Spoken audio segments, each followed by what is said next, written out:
So guys, dumating na po pala yung order ko. Ito, parang turn na pong pajama po yung in-order ko. So ito, meron po siyang 5 pieces po per sizes. So ayan.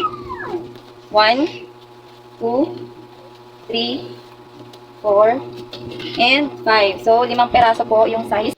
6 to 8 years old po. So ayan po yung dumating sa akin.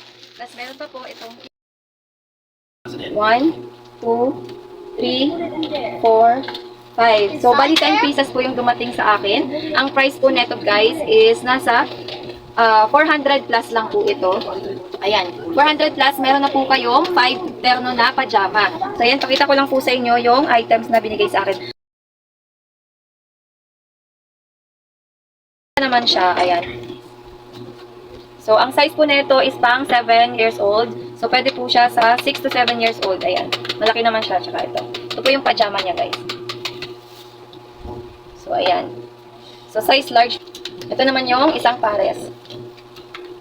Ito yung ano niya, pajama. Ayan. Ito naman yung isa. Pangatlo. At ito yung partner niya. So, next naman, ito. So, assorted color at saka assorted po na design ang binigay niya sa akin ni seller. Ang design niya. For boys din po siya. So, ayan. Pang 5 items po ito. Bali, nasa 400 plus po yung price nito. 5 peraso na siya. So, ayan. Ito naman yung isa na order ko is pang... Ayan. Napakaganda nito, guys. So, halos kasing size lang din ito yung in-order ko na. Ayan.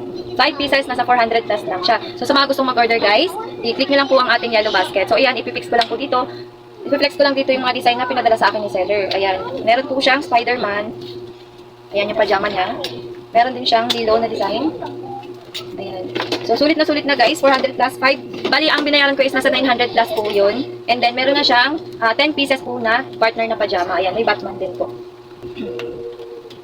Ayan. Maganda naman po yung pinadala sa akin ni seller. So, sulit na yun guys. So, sa mga gustong mag-order guys, click nyo lang ating yellow basket. Ayan yung isa. Maganda din po yung tela nito guys. Ayan. Click nyo lang po yung ating yellow basket. Nasa 400 plus yung price niya. 5 pares na po na pajama. Yun lang guys. Maraming salamat.